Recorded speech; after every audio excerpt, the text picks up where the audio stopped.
আজ বানাবো স্যান্ডউইচ। তার জন্যে কড়াইয়ে তেল দিয়ে দিলাম, পেঁয়াজটা ভালো করে ভাজা ভাজা করে নিলাম। এবার হলুদ আর নুন দিয়ে ভালো করে একটু মিশিয়ে নিয়ে এবার আগে থেকে সিদ্ধ করে রাখা আলুটা আমি দিয়ে দিলাম। এবার আলুটা দিয়ে ভালো করে নেড়ে নিচ্ছি। একটু নাড়ার পর দিয়ে দেব উপর দিয়ে একটু কাঁচা লঙ্কা কুচিটা দিয়ে ভালো করে মিক্স করে নেওয়ার পর দিয়ে দেবো উপর দিয়ে ধনেপাতা কুচিটা নামিয়ে নিয়ে তরকারিটা জুড়োতে দিলাম। এবার ব্রেডগুলো আমি সেঁকে নিচ্ছি হালকা করে। এই দেখো ব্রেডটা সেঁকা হয়ে গেছে। এবার এপিট ওপিট করে সেঁকার পর এবার এটা আমি তুলে নিচ্ছি। এইভাবে করে সব ব্রেডগুলোই আমি সেঁকে নেব।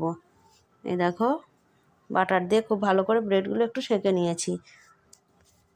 এই দেখো সেঁকা হয়ে গেছে।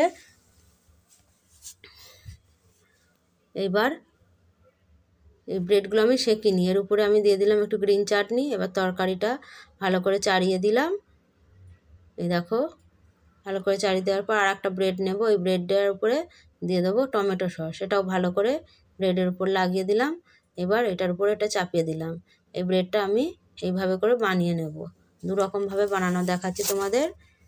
এইভাবে করে দেখো সব বানিয়ে নিলাম। এবার এই ব্রেডগুলো আমি তাওয়ায় বাটার দিয়ে একটু সেঁকে নেব। এই দেখো এইভাবে করে সবগুলো রেডি করে নিচ্ছি। এটাও হয়ে গেছে।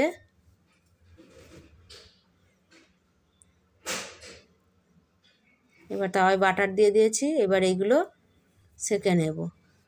এই দেখো এবার খুব ভালো করে সেঁকে নেওয়া হয়ে গেছে। এবার যে ব্রেডগুলো আমি আগে সেঁকেছিলাম সেইগুলোর উপরে এবার আমি গ্রিন চাটনি দিয়ে দিচ্ছি। এবার দিয়ে দেব এর ওপর দিয়ে একটু ওই তরকারিটা দিয়ে দিলাম। তারপর দিয়ে দিলাম শসা কুচি, টমেটো আর পেঁয়াজ কুচি গোল গোল করে কেটে রেখেছিলাম রিং রিং করে, সেগুলো এবার দিয়ে দিচ্ছি। এবার দিয়ে দিলাম এইদিকে ব্রেডটায় টমেটো সস। এই দেখো টমেটো সসটা দেওয়া ভালো করে ব্রেডে লাগিয়ে নিলাম। এবার এটা ওপর দিয়ে চাপিয়ে দেব। এই দেখো এইভাবে করে রেডি করে নেব। এই রেসিপিটা কেমন লাগলো তোমরা জানিও। এইভাবে করে বানিয়ে তোমরা সকল বাচ্চাদের স্কুলের টিফিনেও দিতে পারো। এটা বাচ্চা থেকে বড় সকলেরই এটা খুব পছন্দের একটা জলখাবার। এই দেখো এবার এটাও একইভাবে তৈরি করে নেব।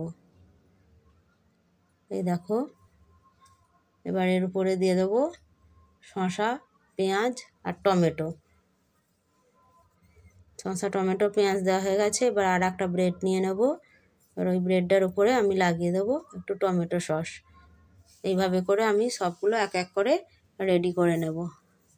আমার এই ভিডিওগুলো তোমাদের সব কেমন লাগে তোমরা জানিও।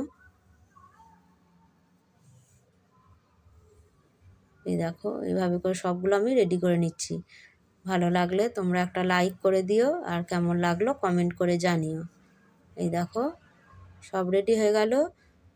খুব চটজলদি হয়ে যায়। তোমরাও বাড়িতে একবার হলো এটা ট্রাই করবে। দেখো এটা টমেটো সসের সঙ্গে তোমরা এইভাবে করে খেতে পারো। আমার ভিডিওটা কেমন লাগলো, ভালো লাগলে একটা লাইক, কমেন্ট, শেয়ার আর সাবস্ক্রাইব করে দিও।